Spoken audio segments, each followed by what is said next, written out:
And you, too, have not ceased to be sons of Jacob.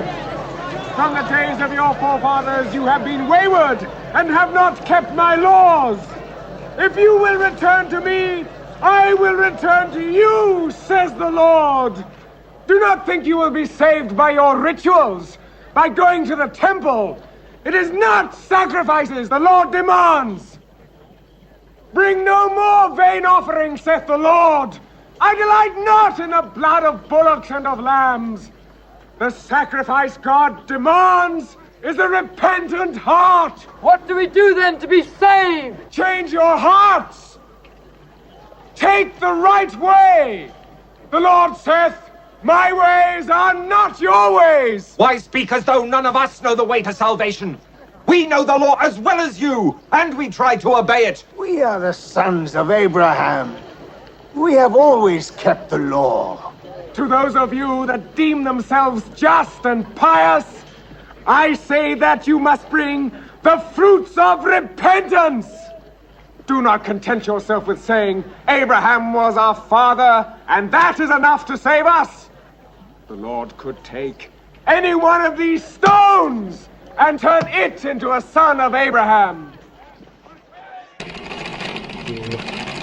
Hai, Shalom. Selamat datang ke Legacy.tv dalam satu lagi video perbincangan untuk Injil Lukas.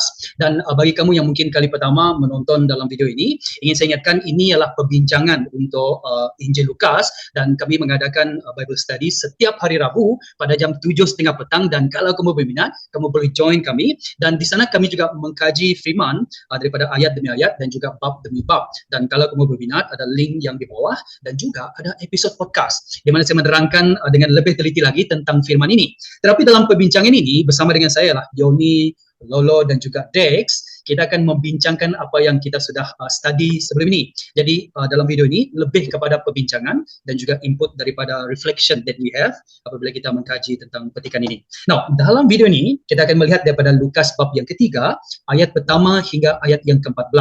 Dan di sini diterangkan semula tentang kehadiran Yohanes Pembaptis. Tapi this is not tiba-tiba dia datang, kerana kalau kamu baca dalam Lukas bab yang pertama, dikatakan nubuat tentang kedatangan dan juga misi kenapa Yohanes Pembaptis datang. Dan di akhir dalam Lukas bab yang pertama, ayat yang ke-80 yang terakhir sekali dikatakan anak itu semakin membesar dan bertambah kuat rohnya, dia tinggal di gurun sehinggalah dia muncul di khalayak bangsa Israel. And that is the last thing yang kita tengok tentang Yohanes Pembaptis. Apabila kita masuk dalam Lukas bab yang ketiga, dia muncul semula, tapi sekarang umur dia sudah lebih kurang dalam 30 ke 33 tahun, lebih kurang macam tu. Dan kemudian kita melihat bagaimana dia melakukan misi apabila dia menjadi pengutus kepada Mesias yang kita kenal dalam nama Yesus Kristus. So itu yang kita perhatikan. Lukas bab yang ketiga dimulakan dengan khotbah Yohanes Pembaptis dan dia menyatakan tentang kedatangan Yesus Kristus. Now, saya sarankan kamu baca daripada ayat pertama hingga ayat yang ke-14. Now, mari kita meneruskan perbincangan kita. Dikatakan apabila kita lihat daripada ayat yang kedua, mungkin saya bacakan daripada ayat pertama hingga ayat yang kedua, dikatakan pada tahun yang ke-15 pemerintahan Kaisar Tiberius, Pontius Pilatus menjadi gubernur negeri Yudea, Herodes menjadi raja negeri Galilea dan saudaranya Filipus menjadi raja di wilayah Iturea dan sesama sebut. Lisinia menjadi raja Evelyn dan Hanas serta Kayafas menjadi imam besar. Pada masa ini firman Allah datang kepada Yohanes anak Zakaria di gurun. Now let us explore kepada soalan yang pertama, iaitu pada masa itu, dekat ayat yang kedua kan, dikatakan pada masa itu firman Allah datang kepada Yohanes. Nah, berdasarkan latar belakang yang kita sudah baca tadi, nama-nama, nama tempat, nama orang, nama tempat yang memang susah itu disebutkan, berbelit-belit lidah saya. Apa pandangan kamu kalau kita berada pada tempat orang Israel pada ketika itu, dikatakan firman datang kepada Yohanes Pembaptis. Apa pandangan kamu tentang respon? Adakah ianya memberi harapan bagi umat Israel pada ketika itu? Mungkin kita mulakan dengan siapa tadi?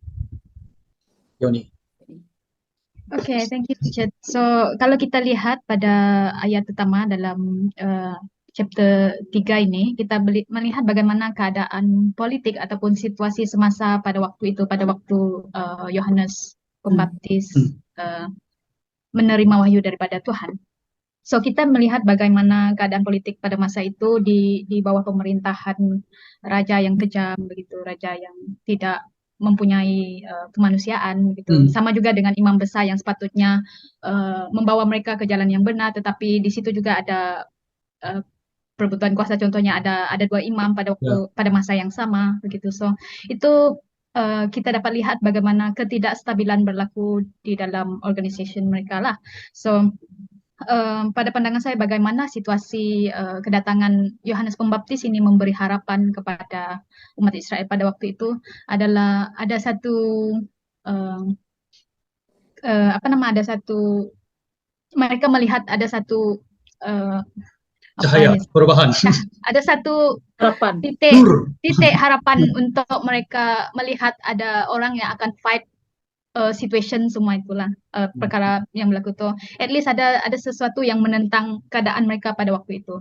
So saya rasa itu walaupun mungkin ada sesetengah mereka yang mungkin tidak percaya dengan berita yang diberikan oleh Yohanes Pembaptis dan ada yang percaya, tetapi apa yang jelas saya nampak dalam situasi itu adalah mereka melihat dalam keadaan politik dan semasa mereka ada sesuatu harapan baru yang muncul, ada sesuatu baru yang menentang keadaan yang sedang berlaku, keadaan yang biasanya, tetapi dan sekarang muncul sesuatu yang menentang perkara yang biasa.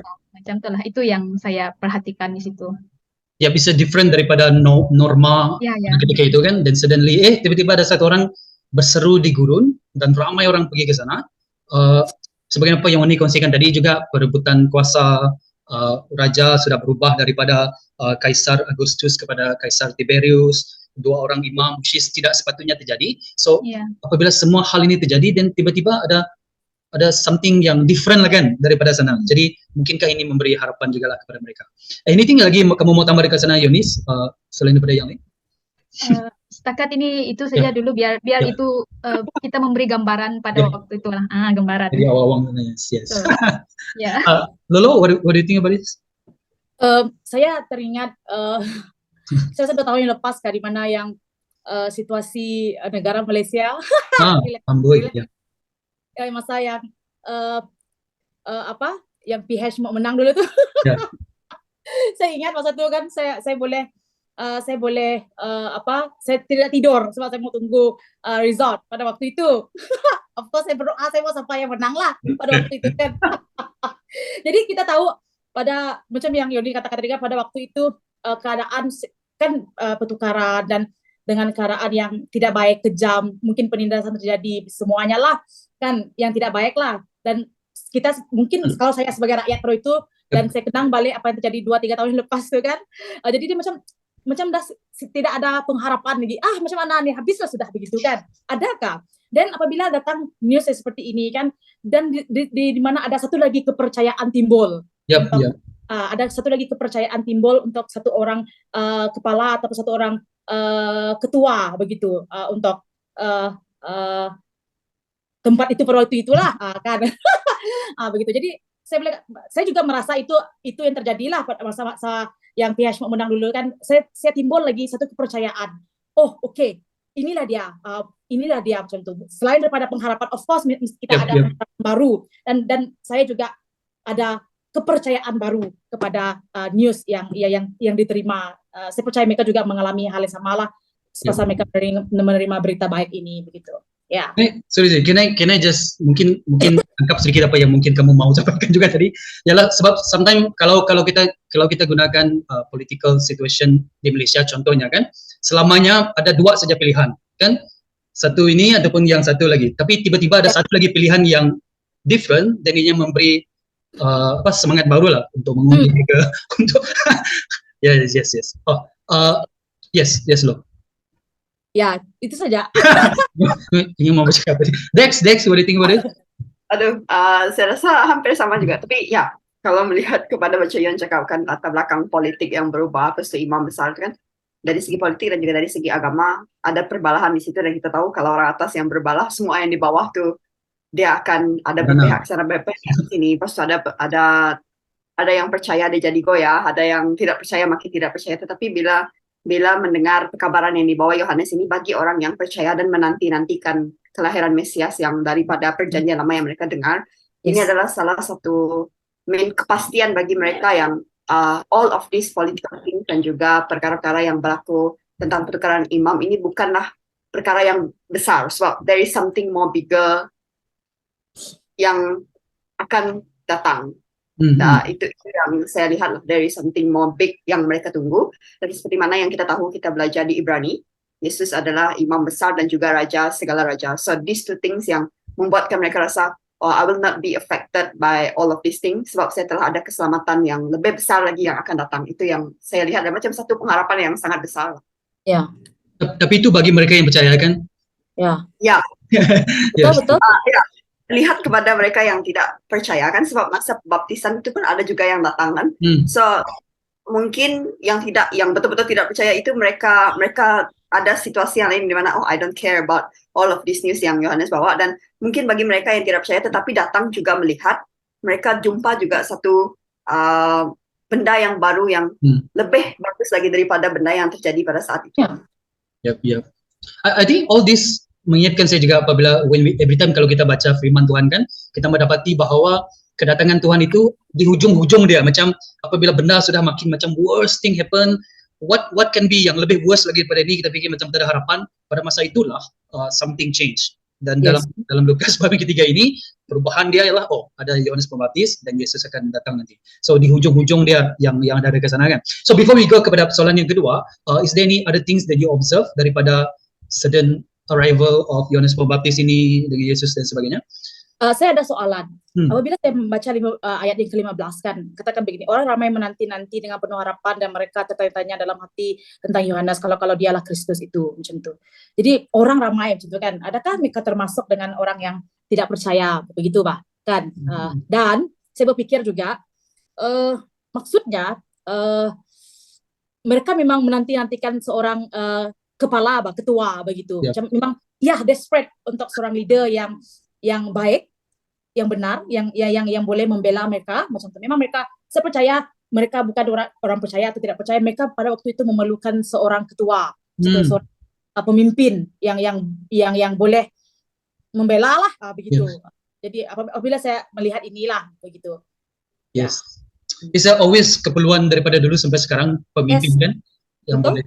Ya. Ini ada observation lagi daripada Yoni dengan Dex. Kalau bagi saya, oke, saya dulu ya Dex. Sementara dia masih ada dekat sini. Jangan nanti tangkap tu.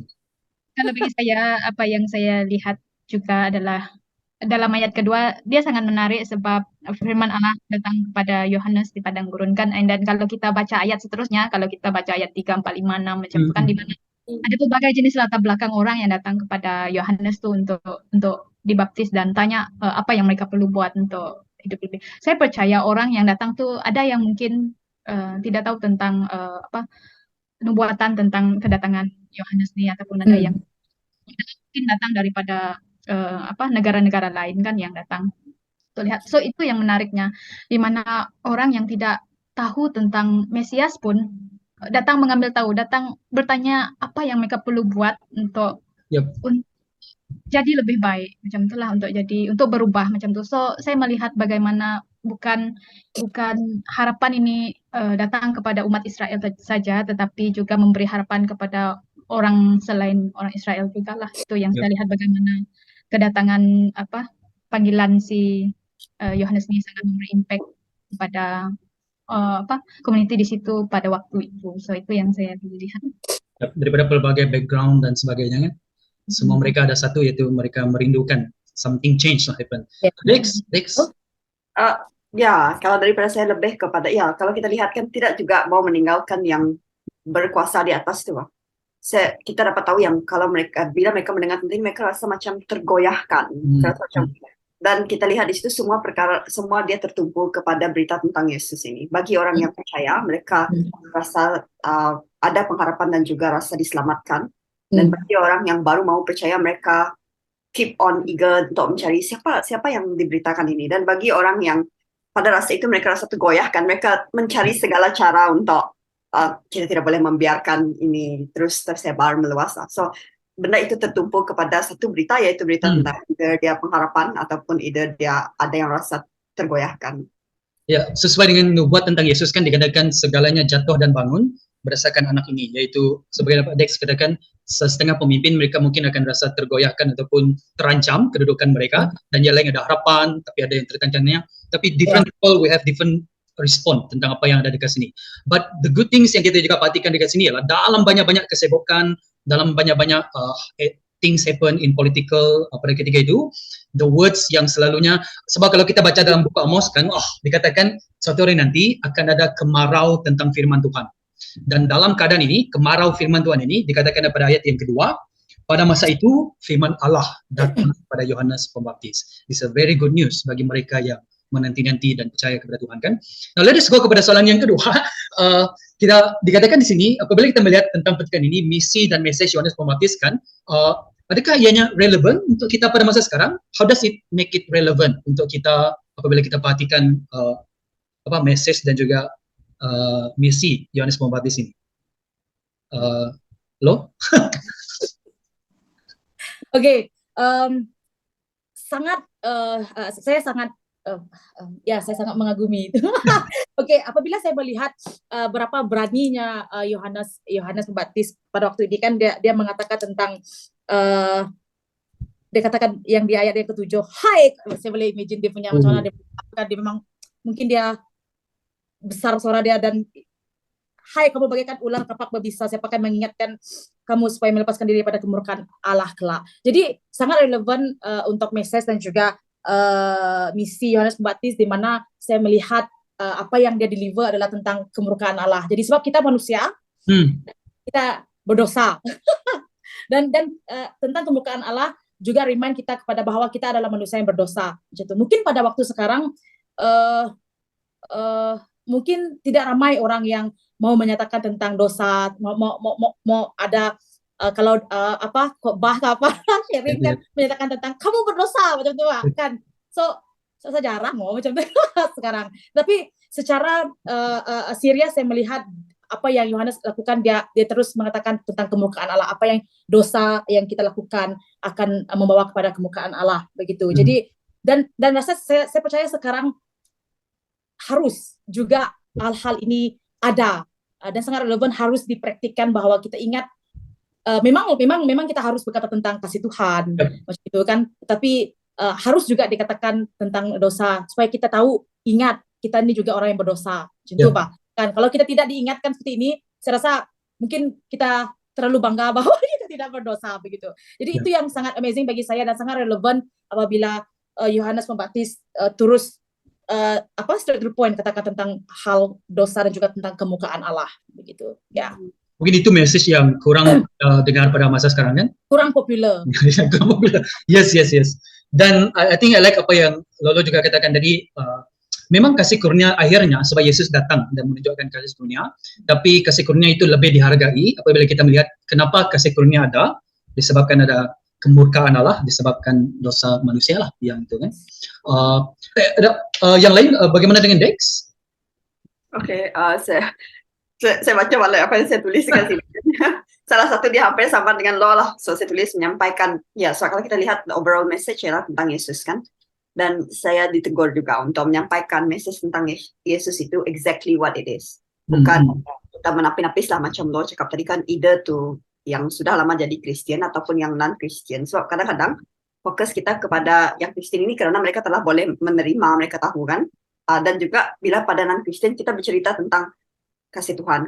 Tetapi bila orang itu masuk yang mereka terima pada awal ialah Yesus itu penuh kasih. But despite itu kita tidak memberitahu mereka tentang kemurkaan Tuhan tadi. Jadi mereka mengharapkan benda yang lain tanpa mengetahui perkara yang sebenar. Faham tak? Saya coba sampaikan. Okay. Lepas itu dan juga kepada diri saya sendiri juga saya rasa benda ini sangat relevan, sebab sebelum ini kalau kita melihat kepada kita sudah dibaptiskan kan, pemahaman saya before this ialah saya telah diselamatkan, maksudnya I am fully safe, tidak perlu saya buat apa-apa lagi. Tetapi ditegur di sini yang not based on kita punya perkataan, tetapi juga dengan perbuatan. So kadang-kadang kita ni rasa yang cukup sudah dengan baptize itu saya tidak perlu melakukan apa-apa. Anything that I do saya telah diselamatkan. But actually bagi saya sekarang ialah that baptisan yang saya terima adalah the starting of my journey as a Christian onward lah, untuk mengenali lebih lagi siapa itu Tuhan Yesus dan bertobat daripada dosa-dosa yang saya tahu. Hmm, hmm, hmm, hmm. Thanks. Yoni, what do you think about this? So, kita boleh lihat di sini bagaimana message dan misi Yohanes Pembaptis sangat jelas lah, sangat details juga dijelaskan dalam chapter ketiga ini.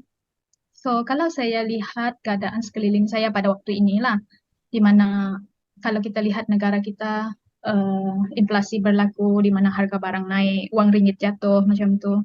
And then banyak isu-isu sekeliling kita yang bercanggah dengan firman Tuhan itu sendiri, contohnya isu LGBTQ yang kita boleh lihat sekeliling kita sekarang. Dan kita melihat bahwa bukan itu saja, banyak masalah sekeliling kita yang sepertinya sangat bercanggah dengan apa yang firman Tuhan ayatkan. Saya lihat message dan misi Yohanes Pembaptis dalam ini, kita boleh lihat bahwa dia membawa satu message pertaubatan kepada umat Israel pada waktu itu. Dan juga ini adalah satu message yang membawa kepada penyelamatan lah, di mana kita secara tidak langsung tahu bahwa ini adalah bagaimana message tentang Yesus itu sendiri, tentang penyelamatan melalui Yesus Kristus. So, perkara ini, message ini sangat relevan pada waktu ini sebab keadaan sekarang memang sangat kucak-kacir dan sangat tidak mempunyai harapan. Tetapi dengan message ini kita boleh tahu bahwa jemaat Tuhan yang sudah terima Yesus sebagai Tuhan dan Juru Selamatnya disegarkan semula, dikuatkan semula, diberi harapan semula bahwa ya Yesus datang untuk menyelamatkan umat manusia. So, dia sangat relevan lah untuk masa ini. Saya percaya apapun keadaan kita pada waktu ini, percaya saja Yesus Kristus tetap sama semalam, hari ini, untuk selamanya dia tetap sama. So ini message Yohanes Pembaptis sangat relevan lah.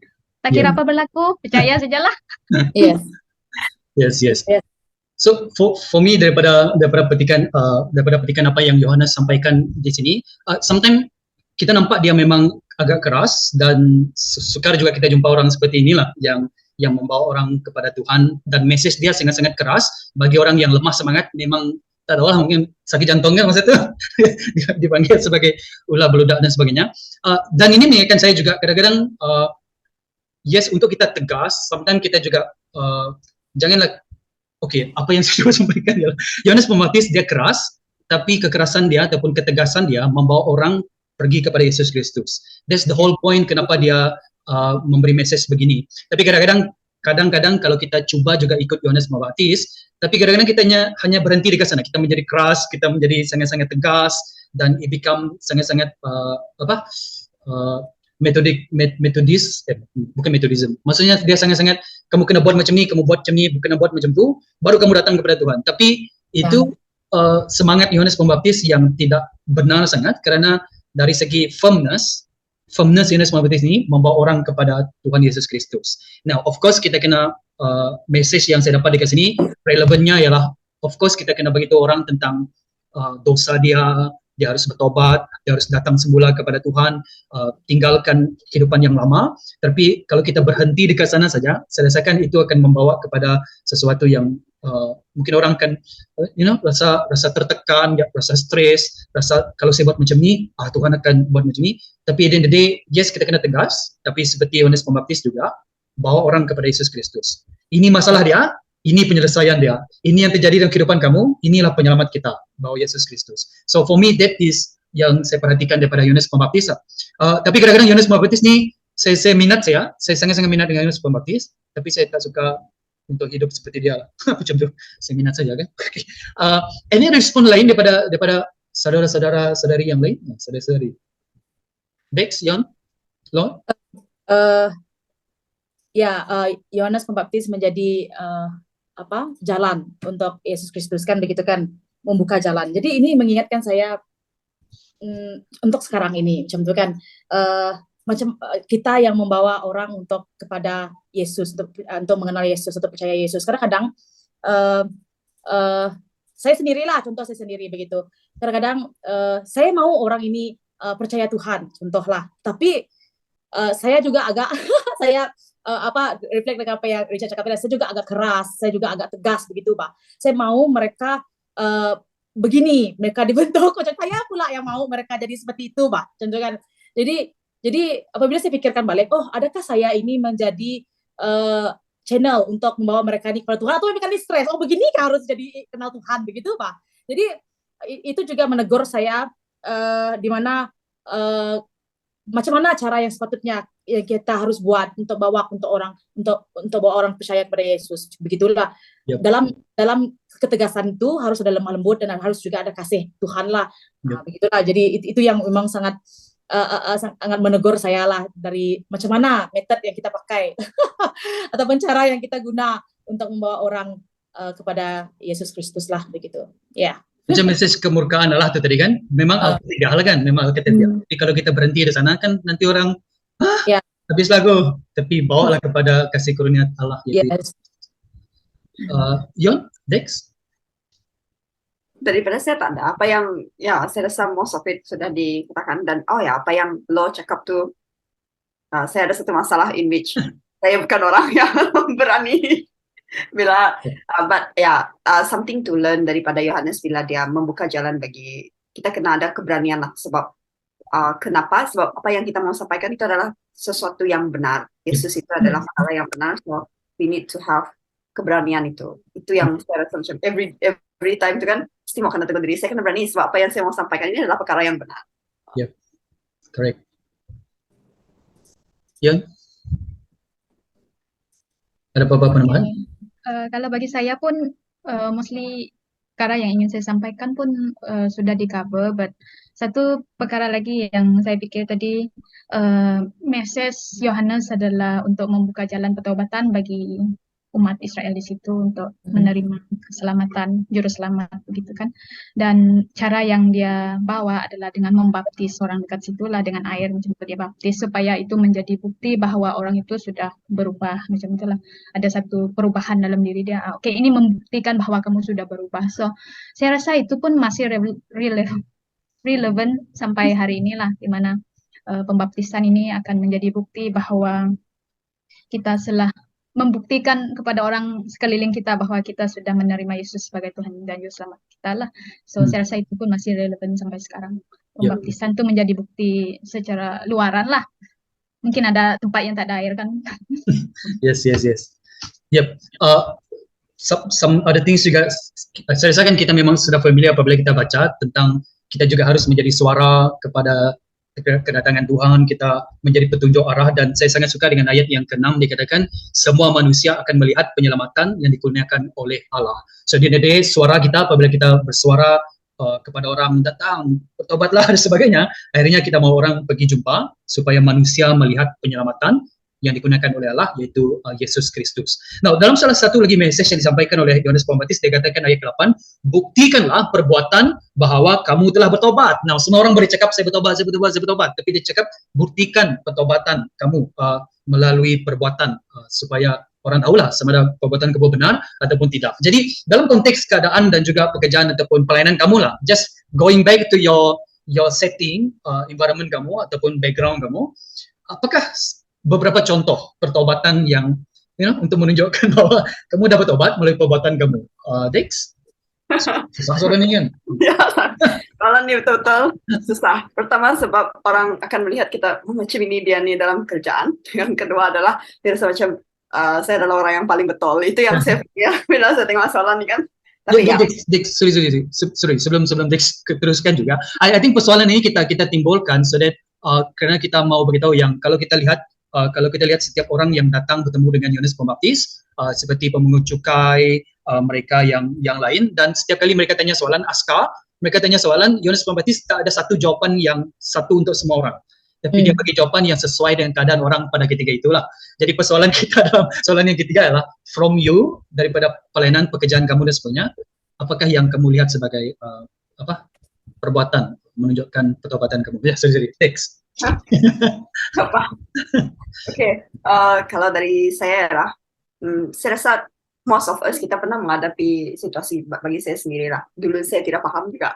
Bila kita tanya, kita punya cikgu kan, cikgu macam mana buat ini, and then you tengok muka cikgu kamu kan dia pun blur-blur, lepas tu dia akan cakap apalah ini tak perlu dan tak penting. Saya rasa ada student kita yang mengalami. So back kepada diri saya sendiri, bila saya pada mula-mula saya mula mengajarkan, bila student saya datang dan tanya, kalau saya tidak tahu soalan itu, dia sangat susah untuk saya berterus terang. Dan saya menjadi pembohong lah di situ. Saya cakap tak apa, yang ni tak perlu, kita pergi kepada benda lain. Kira macam tu. But there is a way lah untuk student kamu tidak perasaan yang kamu sebenarnya tidak tahu. There is a way untuk saya cakap lah. And then, but along the time, karena saya sadar yang Tuhan itu sangat membenci, pertama ialah kita berbohong, walaupun berbohong itu kadang-kadang untuk menyelamatkan diri kita kan, tapi dia tetap juga salah satu spesies Bohong sunat lah.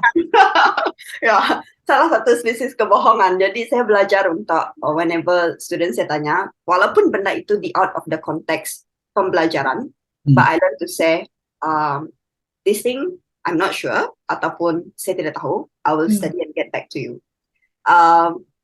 Kesan dia adalah you lost your credibility as a teacher sometimes. Yes. Sebab student memandang teacher, this teacher must know everything lah. So kamu hilang credibility itu over sometime. Jadi tetapi the yang saya dapat adalah hasil daripada perkara itu, yang saya dapat adalah saya belajar lebih banyak lagi. Fact, sebelum ini kan bila kita cakap benda ni tak penting, saya tidak melihat kembali kepada soalan itu, tetapi bila saya cakap dengan student, I will get back to you, saya akan pergi dan belajar. So I get something more and more and more over the time. Itu yang saya lihat lah. Even though I lost my credibility, but I gain more and more and more over the time. So kalau kita melihat kepada benda ini, kita belajar di dalam pendidikan moral, jangan berbohong kan. Tetapi when you look at the pendidikan moral, kamu boleh melanggar morality. Ya, maksud moral itu senang untuk dilanggar. Tapi bagi saya secara pribadi, bila saya mahu berbohong kembali kan, dia akan automatic yang tak boleh macam ni, sebab this is not something yang Tuhan suka saya buat sebagai seorang Christian. So I learn to every time, dia bukan lagi based on the morality, but based on ketaatan kita kepada apa yang Tuhan telah nyatakan untuk saya tidak berbuat, dan stay on my integrity di dalam kerjaan saya itu sendirilah. It is now not based on apa yang saya belajar tentang moral, sebab moral boleh bilang apa, kata orang kan setiap peraturan ada untuk kamu langgar. Itu yang selalu dikatakan bila dekat sekolah orang langgar peraturan kan, tak apa, peraturan itu dibuat untuk dilanggar. Tetapi now saya tidak berani sudah untuk melanggar benda itu, so saya tahu yang this is not something yang Tuhan suka. It becomes ketaatan sudahlah, bukan lagi kepada prinsip moral, but it now become ketaatan kepada firman Tuhan itu sendiri. I think lebih-lebih kalau student kamu tahu bahwa kamu ialah seorang Kristen kan, Ya. kamu sekarang bukan hanya guru, tapi kamu guru Kristen, maksudnya seorang guru yang percaya kepada Yesus Kristus kan, dan ya the stake is small lah. Dan juga kesaksian dia akan jadi banyak juga, tapi kalau kita tidak bersaksi juga akan affect our students lah. Yoni? Sangat berat soalan. Ya, sangat berat. Sebab kalau kita lihat bagaimana Yohanes berkhotbah kan pada waktu itu, dia sangat berterus terang dan dia tidak menutuplah cover itu. Dia terus terang saja apa yang betul, apa yang tidak, kepada orang yang bertanya tentang apa yang mereka perlu lakukan, macam itulah. So bagi saya, kalau dalam pekerjaan saya sangat ditegur lah tentang perkara ini, di mana dalam pekerjaan saya perlu banyak membaca scientific writing tentang kajian-kajian yang baru orang buat, tentang pengetahuan-pengetahuan baru macam tu. So saya ada kadang-kadang rasa bangga sebab saya tahu perkara ini, ada orang lain mungkin tidak pernah dengar tentang perkara ini. So itu benda yang membuat saya rasa ada keangkuhan dalam hati saya lah, di mana mungkin saya angkuh dengan pengetahuan yang saya ada macam tu tentang perkara baru yang saya ada. So itu benda yang sangat ditegur ketika saya membaca firman Tuhan lah. Sebab bila saya membaca terutamanya Yakobus 4 ayat 6, saya bacakan Yakobus 4 ayat 6 sini, dia cakap Allah menentang orang yang angkuh tetapi memberi anugerah kepada orang yang rendah hati. Macam tu. Itu sangat menusuk hati saya bila dengar khotbah Yohanes, di mana dia terus terang saja, dia direct tembak orang tu. Tentang contohnya askar kan, dia cakap jangan macam ni. Lepas tu orang yang ada lebih 2 baju pun jangan ada 2 baju macam tu lah. Bagi 1 baju kepada orang lain macam tu. So itu sangat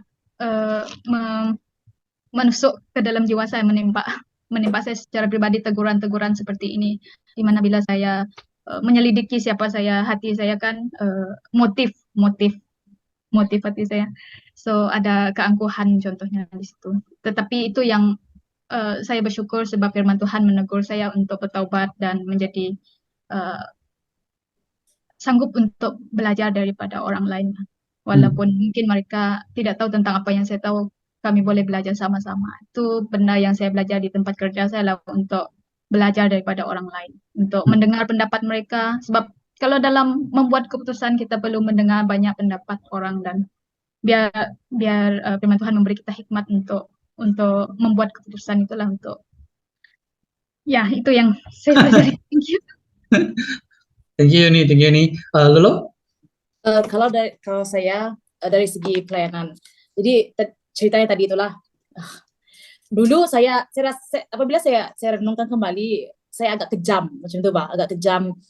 Saya tidak katakan saya tegas, tapi saya katakan saya kejam macam itu dalam pelayanan di gereja. So saya katakan, okay, kalau kamu begini, sikap kamu dan kehidupan kamu begini, jadi kamu tidak boleh melayani di gereja. Sehingga ke level itu. Jadi saya akan lihat kiranya saya menghakimi kehidupan mereka lah begitu. Jadi kalau kamu yang begini-begini, kamu tidak boleh begitu. Memang saya sangat loud untuk hal ini, sampaikan dekat leader saya pun saya beritahu begini sekian, dan of course lah mereka setuju dengan saya kan. Tapi seiringan waktu berjalan kan, salah lah apa yang saya buat ini macam itu. Sebab apabila saya melihat apa yang terjadi, mereka tidak datang kepada Tuhan macam itu. Dengan ketegasan, dengan apa yang saya buat itu kan, membuatkan mereka stres, membuatkan mereka macam nikah, macam itu kah? Perlukah begini begitu?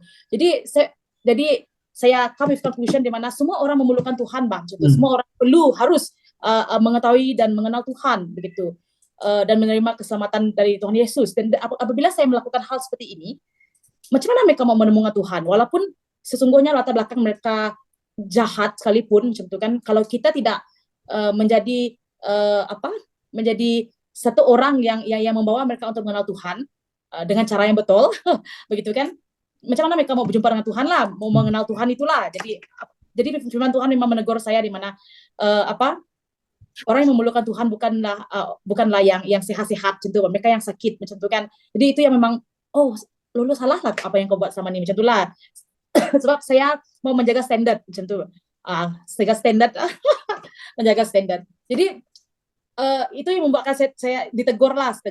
Apabila saya melihat orang, memang datanglah macam itulah, untuk pelayanan di gereja macam itu, untuk sekarang inilah begitu. Itu saya menukar cara pandang saya macam itu. Jadi sebab saya tahu semua orang memerlukan Tuhan, semua orang harus menerima keselamatan dari Tuhan begitu. Kalau mereka sudah mau datang melayani di gereja, itu sudah hal baik, tapi kita menjadi batu sandungan atau menjadi satu orang yang mengatakan tidak pada mereka, padahal mereka dengan sukarelanya mau datang mengenal Tuhan, karena standar sahaja kita blok mereka. Jadi ya itu ya yang saya belajar lah. So sebagaimana Pak Yohanes katakan, buktikanlah dengan perbuatan bahwa kamu telah bertobat. Dan kalau kamu baca petikan seterusnya, apabila mereka askar tax collector datang bertemu dengan Yohanes, dan Yohanes bagi some practical suggestion untuk menunjukkan pertobatan mereka. Dan sebagaimana apa yang kamu orang sudah kongsikan tadi, it can be pertobatan daripada sikap kita daripada yang dahulu kepada yang berbeza dan sekarang.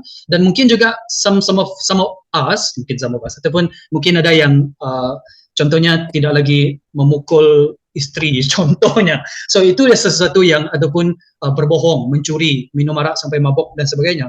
That is juga perbuatan yang harus ditunjukkan untuk menunjukkan bahwa kita bertobat lah. Dan bagi saya sendiri juga salah satu perkara ya, saya suka sangat berbohong. Sometimes bohong saya tu memang orang tak tahu yang saya bohong sebab saya pandai sangat berbohong. So then sebab banyak idea kan macam mana berbohong, buat dia macam benar dan sebagainya. Tapi apabila contohnya juga, I think last time kan, saya ambil duit, lepas tu saya ambil duit dan saya tak beritahu berapa yang balance yang sepatutnya lah dan sebagainya. Dan kadang-kadang apabila pergi ke kedai, ada orang salah bagi duit dan kemudian ada lebih RM10, ambil lah kan, mungkin ini daripada Tuhan kan. Contohnya rezeki daripada Tuhan. So tidak ada rasa macam ini salah, macam tak ada rasa bersalah macam tu.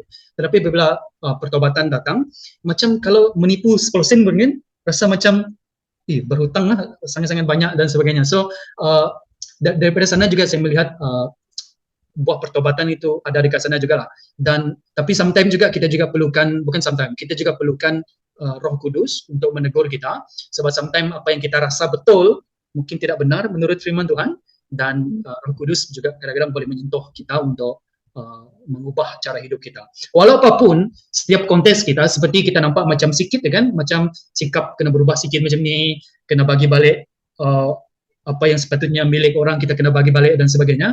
Tetapi semua ini merujuk kepada pertobatan. Ada yang perlu besar, tidak lagi membunuh, tidak lagi mencuri bank dan sebagainya, tapi dia benda juga dalam kehidupan peribadi kita, pekerjaan kita, that need to change untuk menunjukkan bahawa kita bertobat daripada dosa kita. Ada apa lagi penambahan daripada yang lain sebelum kita menutup kita punya suggestion pula perbincangan untuk hari ini? Maybe overall for you guys daripada petikan ini, what are something yang stuck to you apabila kamu baca pada ayat pertama hingga ayat ke-14? Dex?